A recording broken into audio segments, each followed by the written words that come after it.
আজ আমরা যাচ্ছি বইমেলা। সাথে আছি আমি। মেলার বাইরে গাড়িটি পার করে আমরা দুজন ঢুকে পড়ি মেলাতে। মেলাটা ছিল আজকের শেষ দিন। তাও জানো তো মেলাতে প্রচুর ভিড় ছিল। জানো তো মেলাটির প্রবেশ মূল্য ছিল মাত্র 10 তো টাকা। এখানে আমার বড়মশাই টিকিটটা কেটে নিয়ে আমরা ঢুকে পড়লাম মেলাতে। বই মেলায় বই থাকবে না সেটা কি হতে পারে?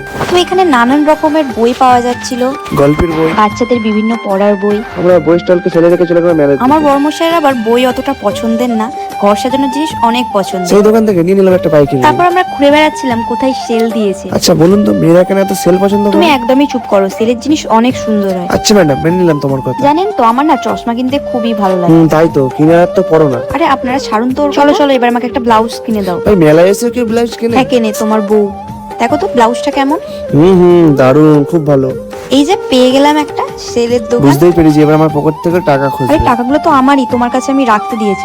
তাই তো। এবার আমরা চলে আসি কাঠের জিনিসের দোকানে। কাঠের জিনিস আমাদের দুজনের বেশ ভালো এখানে লাগে। পাওয়া যাচ্ছিল নানান রকমের কাঠের জিনিস। এগুলো দেখে কার কার জিভে জল আসলো। আমার ম্যাডামের তো আগেই জল এসে গেছে। এই যে পেয়ে গেল আবার একটা ছেলের দোকান। আচ্ছা আপনারাই বলুন তো, মেলায় এসছি কি একটু দোকানে ঢুকবো না? মেয়েরা একটু সেলের জিনিস কিনতে ভালোবাসে, তাই বলে এরকম করবে? আপনারাই বলুন তো। আচ্ছা কেন আমার ভুল হয়ে গেছে। জানেন তো বই মেলায় এসে বইয়ের দোকানে ঢুকবো না, এটা তো মেলাকেই অপমান করা হবে। মেলার সব থেকে সুন্দর পাঠ হলো এই নাগরদোলাগুলো। এই নাগরদোলাগুলোর সাথে জড়িয়ে থাকে আমাদের ছোটবেলার অনেক মুহূর্ত।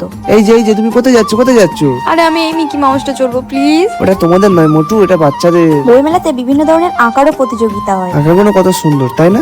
মনে হয় দাঁড়িয়ে দেখতেই থাকি। হঠাৎ করে আমাদের কানে একটি গান ভেসে এলো। ও মা, গিয়ে দেখি নাকি ফাংশন হচ্ছে এখানে। তো যেই বলা সেই কাজ, আমরা বসে পড়লাম ফাংশন দেখতে দুজনে। শুধু কি ফাংশন দেখলে হবে? পেট পুজোও তো করতে হবে, চলো আমাকে খেতে নিয়ে। তো এখানে আমরা অর্ডার দিয়েছিলাম রোল আর পকোড়া। এমনিতে মেলার খাবারের কোয়ালিটি অনেকটাই খারাপ হয়, কিন্তু এই খাবারগুলোর কোয়ালিটি অনেকটাই ভালো ছিল।